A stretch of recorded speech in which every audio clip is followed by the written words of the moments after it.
नमस्कार, प्रणाम। मैं खेसारी लाल यादव आप सबको गोड़ छू के प्रणाम कर रहा हूं और आपका बेटा हूं। ऐसे ही आशीर्वाद बनाए रखिए और दिल से मोहब्बत जिस तरह आप देते हैं उसी तरह देते रहिए। कल एक मेरा गाना छूट रहा है, सरकार चलैले बा, music company Khesari music world, जौन की रउआ सबके भाई के ही कंपनी है।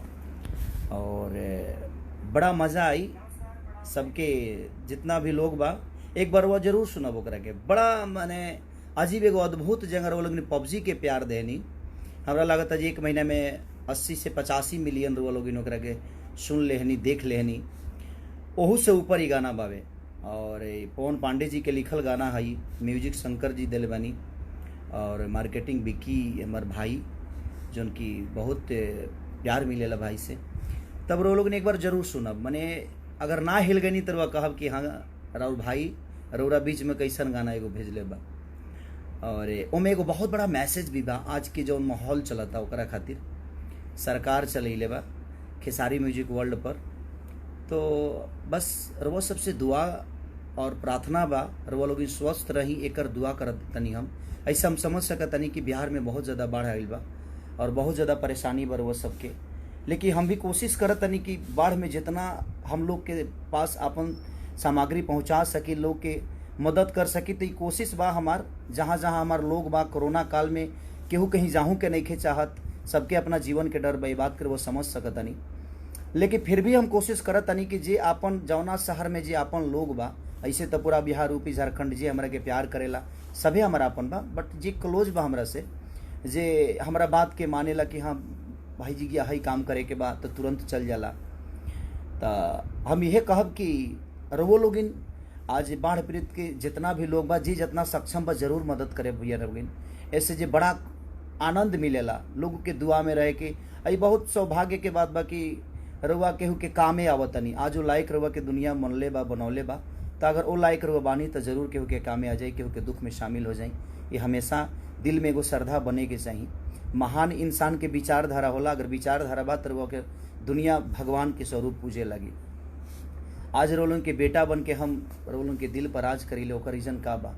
सिर्फ एगो गायकी के मतलब नहीं खे, एगो सिनेमा नहीं खे, एगो कैसेट नहीं खे, एगो वीडियो नहीं खे, बहुत सारा चीज़ जुड़ल बा खेसारी से कि वो लोग इतना प्यार खेसारी के करें और वो लोग के प्यार के बदौलत आज हम यहाँ तक ले पहुँचल बने। तो बस दिल से प्रणाम करतनी। और जो हमारे काल कैसेट छूटा था खेसारी म्यूजिक वर्ल्ड, यानी वो हमारे कंपनी है और वही से हमारे कैसेट छूटा था। पवन बाबा के लिखल गाना हो सरकार चलैले बा। अभी गा के ना बताए, कल सुनब तो समझ में आई। और मैं बहुत बड़ा आजकल के कोरोना काल के एगो ऐसा बड़ा मैसेज बा कि शायद भोजपुरी में आज तक लेके वो नहीं दिले।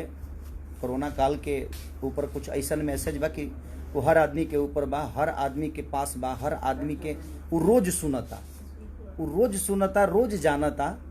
और हम आइल बनी पंजाब में शूटिंग करे, स्पीड रिकॉर्ड जौन एगो कंपनी बहुत बड़ा हमारे एगो गाना ऊपर एगो 100 मिलियन से पार बा कि अब जा जा जा जान भूला जाई।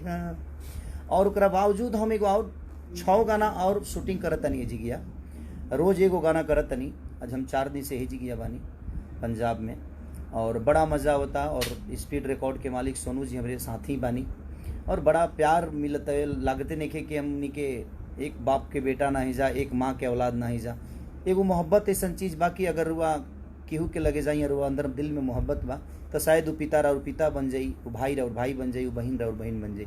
तो एगो रिश्ता बा सोनू जी से, रूबी जी से, पूरा फैमिली रिलेशन बा एगो। और स्पीड रिकॉर्ड के मालिक बड़े कुशल विचार के हैं और हमारा सौभाग्य है जो हमारे भोजपुरी को प्रेजेंट भी करते हैं।